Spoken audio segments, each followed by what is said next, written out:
Welcome to Forge at the Table. My name is Charles, and welcome back to my YouTube channel.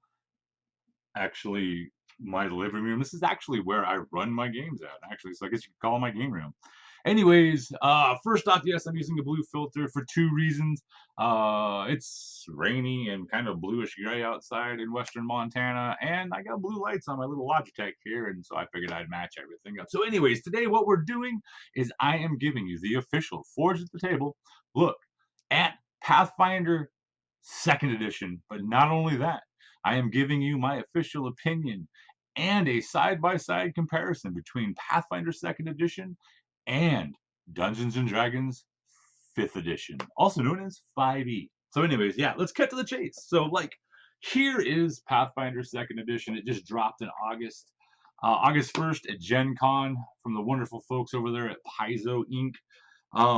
This, along with the bestiary, the GM screen, and a few other items came out, and I picked up pretty much everything there is to do with this game. And the number one thing I think that is an asset to this system is the fact that Pathfinder Second Edition does Pathfinder Second Edition better than any other system out there. It even does Pathfinder Second Edition better than Dungeons and Dragons 5th edition. Yeah, that's right. You heard it here first. The number one thing about Pathfinder 2nd edition that makes it such a good Pathfinder 2nd edition game product is that it does exactly that. It does Pathfinder 2nd edition better than any other system out there. It is amazing. It's fabulous. It's fantastic. It has art. It has pages. It has words. It has mechanics, all the stuff you'd expect to see in a Pathfinder Second Edition book. This one has it.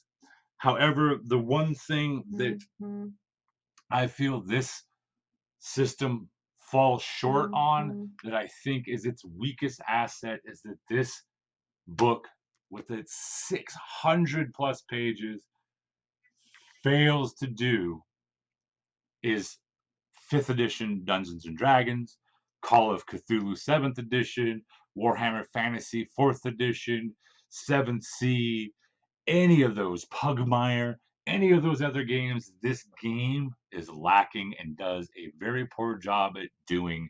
But thankfully, the reason I bought it was because I wanted Pathfinder 2nd edition, and luckily, that's exactly what this thing does. Now, in comparison, Dungeons and Dragons 5th edition, yes, I've got myself the fancy covered little 5th edition slipcase set. Um, the the number one thing about this game is not that it does a fantastic job at Pathfinder 2nd edition. It is that this does an amazing job at Dungeons and Dragons 5th edition. Crap at 2nd edition doesn't do 3.5 good at all. Certainly doesn't come anywhere near being able to do or replicate Pathfinder 1st edition. But what it does do, and again, thankfully, the reason why I bought it was the fact that it does an absolutely top notch, bang up, best in the world version of Dungeons and Dragons 5th edition. I know, hard to believe, but that's exactly what it does. But now, where this comes short is it comes short on being able to do Call of Cthulhu 7th edition, Pugmire 7th Sea, and definitely does fail at being able to do Pathfinder 2nd edition. Now, for a little side by side comparison, if everybody's ready for it, there you go. There's your side by side comparison. You can see that they both are rule books, they both have pages, they both have chapters, classes, they both have skills. They are both tabletop role playing games, side by side comparison. But a little bit of side by side comparison is the fact that the the Dungeons and Dragons 5th edition Player's Handbook fails miserably at being a 600 plus page tome of knowledge. Now, don't get me wrong, it does an amazing job at being a couple hundred page player's handbook, but it does miserable at being a 600 plus page core rulebook. It just does not do it. They even got the title on the front of it wrong. It says player's handbook. How is this supposed to be a core rulebook when it so obviously says player's handbook? But on the flip side, don't get me wrong, I'm not bashing on 5e. Don't get me wrong. This does an absolutely horrible job at being a 200-page player's handbook. It even says core rulebook. It's obviously, it can never be a player's handbook. It doesn't do that job. The one thing that both of these games do admirably well, even fantastically, if I can go that far, is they are both fantastic at being what they are. And that is role playing games, tabletop role playing games. I know, hard to believe, but they do a fantastic job of being that. Neither one's good at doing Call of Cthulhu 7. They're not good at doing each other's system. They are fantastic at doing their systems, Pathfinder 2nd edition and Dungeons and Dragons 5th edition. So there you go, side by side comparison. Now you've seen them side by side. I know, groundbreaking. So let me leave you with this.